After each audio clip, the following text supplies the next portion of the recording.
My name is Elena Ramirez, and I have lived a life needed by struggle, loss, and resilience.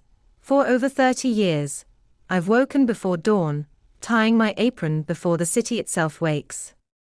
The smell of yeast and butter has been my companion, my therapy, and my legacy. I started as a dishwasher in a greasy diner with nothing but a dream, and today, I own 4 bakeries scattered across New York City. To the outside world, I'm a success story. To me, I'm just a woman who refused to crumble. 8 years ago, I lost my husband, Miguel. He was my anchor, the man who believed in me when all I had was a rolling pin and a stubborn heart. His death left a silence that no oven could fill. But I had one reason to keep going: our son, Alex. Alex became the light that pulled me through every dark morning. He grew into a thoughtful, talented man, an architect with eyes full of purpose and hands that built dreams for others. We shared everything: dinners in the bakery kitchen, stories about his work, our quiet rituals of coffee and laughter. He was my world. Then one autumn evening, as I was closing the register, my phone rang. "Mom," Alex said, his voice brimming with excitement. "I'm engaged." For a moment, I just stood there, stunned, my heart swelling. "Engaged? To who?" "Her name's Sofia Martinez," he replied. "She's amazing, a marketing director at an international firm. You'll love her." I wanted to. Heaven knows, I wanted to. Our first meeting was at Alex's apartment the following week. When Sofia walked in, she looked like she'd stepped out of a magazine cover, tall, graceful, dressed in a sleek cream suit that screamed elegance. Her dark hair was styled perfectly, her smile measured. She greeted me politely, her tone smooth but distant. Every answer she gave was carefully curated, as though rehearsed. There was something cold about her warmth, like sunlight filtered through glass. Still, I told myself not to judge. Maybe she was nervous. Maybe she didn't know how to connect yet. Love could make anyone guarded, couldn't it? But over the following weeks, small cracks began to appear. One afternoon, during lunch, I caught Sofia whispering to Alex, just loud enough for me to hear, "Does your mom always dress like this? So plain." I froze, pretending not to notice. Alex laughed awkwardly and said, "That's her style, practical and down to earth." But the words lingered.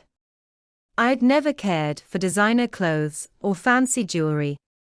My pride came from honest work, not appearances. Still, it hurt, the idea that my simplicity somehow embarrassed her. When the engagement party came around, I wanted to prove I welcomed her, that I could offer warmth, even if not luxury. I closed my flagship bakery early, hung strings of soft lights, filled the room with fresh flowers and trays of my best pastries. It looked beautiful, cozy, intimate, full of heart. Sofia arrived an hour late, gliding in on high heels with her parents. They were the kind of people who carried money like armor, polished, proper, and slightly bored. The moment she stepped inside, I saw her expression falter. "Alex," she sighed, scanning the place, "I thought we'd have something more upscale." My son's face flushed. "Mom worked hard on this," he said softly. "It's perfect." But Sofia only smiled thinly. Her mother murmured something about how charming it looked, the kind of compliment that hides a wince. As the evening wore on, their disinterest was palpable. Her father scrolled through his phone, her mother sipped wine and offered comments like, "You really did all this yourself? How quaint." I kept smiling, even when my hands trembled as I refilled glasses. Then came the toasts. I stood and raised my cup of sparkling cider. "To Alex and Sofia," I began. "May your love rise like the finest bread, strong, patient, and full of warmth. Welcome to our family, dear." A small giggle broke through the silence. Sophia had leaned toward her mother, whispering, "Family. It's just her, a widowed baker pretending to be something more." The laughter that followed pierced me deeper than any insult ever had. My smile faltered. Alex's shoulders stiffened, but he said nothing. The air in the room turned heavy. My hands clenched beneath the tablecloth, and for a long moment, I felt the same sting I'd felt years ago when people told me I'd never make it out of poverty. When the guests finally left, I sat alone in the dim light, surrounded by uneaten pastries and half-filled glasses. The fairy lights flickered above me like fading stars. That night, I washed every dish by hand just to keep from crying. Hours later, I heard a knock. It was Alex. He looked exhausted, eyes full of guilt. "Mom," he said, sitting down. "She didn't mean it. She's just under pressure. Her parents can be demanding." I sighed. "Alex, she called me riffraff in front of everyone. And you said nothing." He looked away. "They're paying for the wedding," he murmured, as though that explained everything. "It's going to be huge, the vineyard estate, the catering, everything." I didn't recognize the man in front of me. My son, once so grounded, now sounded like someone chasing. The next morning, sunlight poured gently through the tall windows of the mansion, painting golden lines across the polished floor. For the first time in months, I woke up warm, clean, and fed.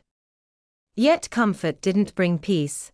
It brought purpose. I brewed myself a cup of coffee, inhaling the rich aroma that reminded me of mornings long ago, when I used to sit at my kitchen table, waiting for Alexander to wake up for school. But those memories no longer brought warmth. They burned. After finishing my coffee, I walked to the study where my brother James's safe was hidden behind a framed painting. My heart pounded as I turned the dial, each click echoing in the silent room. When the lock released, I pulled open the heavy door and stared at what was inside: folders, envelopes, photographs, and several USB drives, each neatly labeled. I carried everything to the desk and began to read. The first folder contained copies of the documents I had signed, the same ones that had cost me everything. But this time, I could see the truth clearly.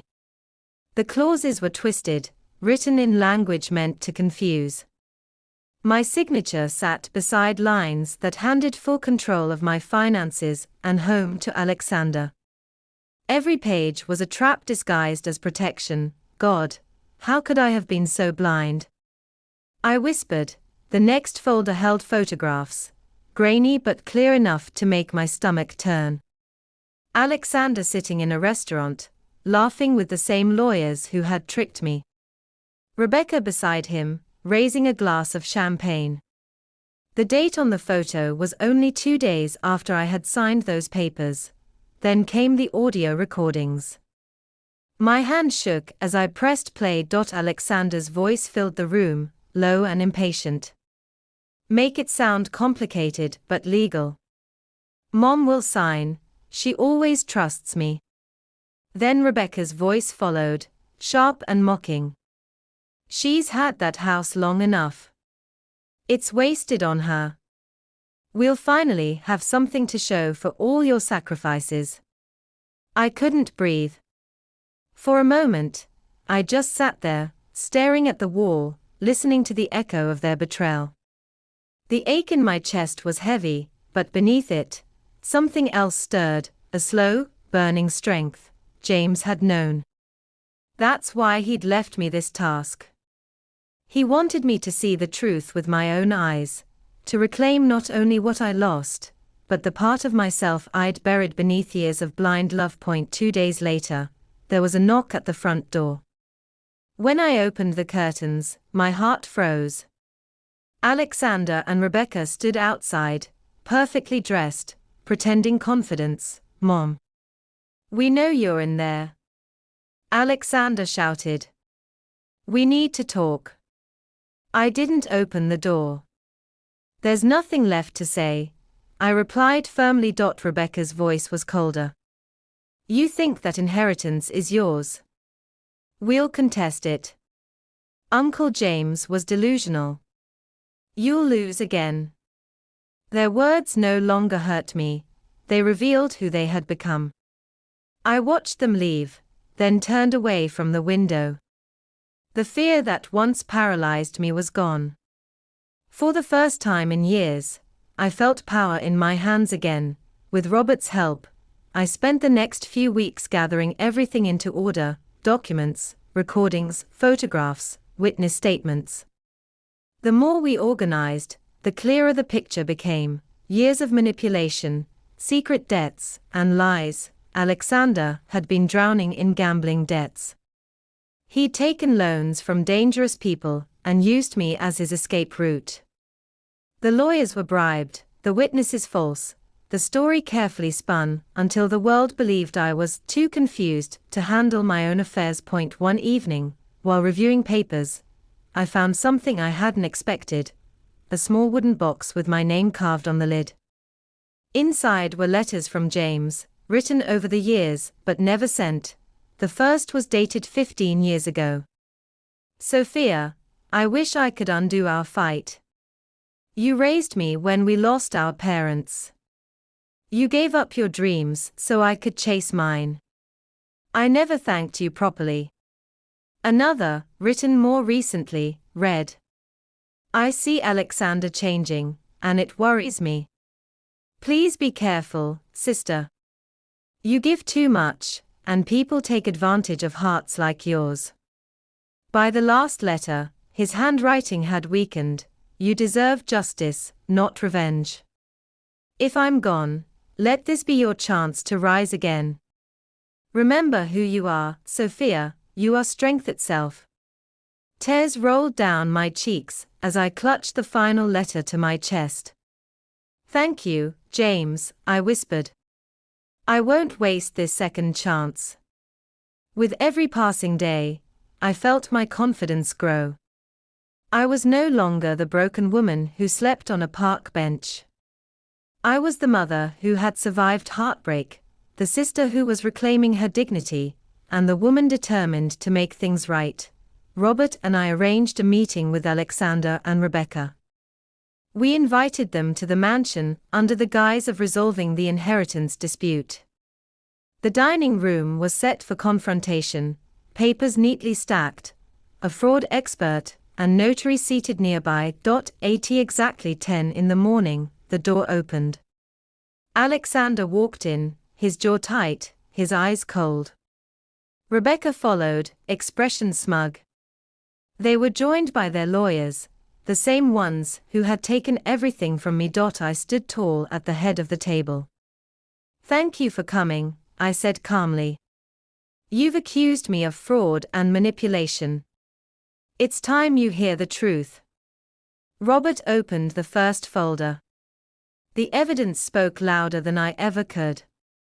Photos of secret meetings. Recordings of their voices. Witness statements of bribes and false claims. The fraud expert explained every detail with precision. Silence filled the room. Rebecca's expression shifted from arrogance to disbelief. Alexander's hands trembled. This is illegal, he shouted suddenly. It's all documented and verified, Robert replied. You can challenge it, but the law won't be on your side. I looked at my son, the man I once believed could do no wrong. You left me homeless, I said softly. You took everything your father and I built. You called me greedy while you spent the money meant for your future. Alexander looked down, his voice breaking. I was desperate, Mom. I didn't know what else to do. You knew, I said quietly. You just didn't care. I took a deep breath. I could take you to court for fraud and elder abuse. You'd face years in prison. But I won't. Instead, I'm giving you a choice: confess publicly, return what's mine, and apologize. That's how you begin to make things right. 3 days later, Alexander came back alone. His eyes were swollen from sleepless nights. "I'll do it," he said simply. "I'll make it right." He kept his word.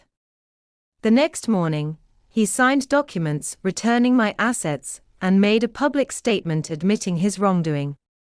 Rebecca left him soon after, her pride shattered. As for me, I sold James's mansion and used part of the inheritance to start a foundation for elderly people who had suffered from financial exploitation.